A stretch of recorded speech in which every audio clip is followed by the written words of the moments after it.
বেগুন দিয়ে ইলিশ মাছের ঝোল। সরষের তেল গরম হয়ে গেছে, তাতে দিলাম কালো জিরে, শুকনো লঙ্কা, পেঁয়াজ, কাঁচা লঙ্কা।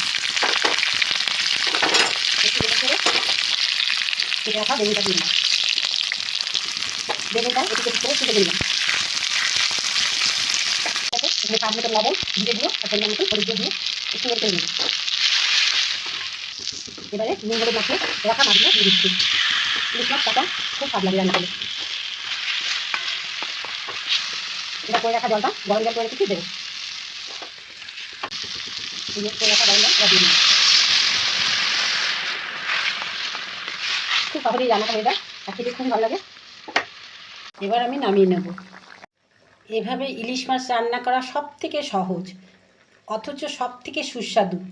বেশি রসিয়ে কষিয়ে রান্না করলে ইলিশ মাছের স্বাদ চলে যায়। ঠিক এভাবে খুব অল্প সময় নিয়ে রান্না করে নিলে খুব তাড়াতাড়ি রান্নাও হয়ে যায়,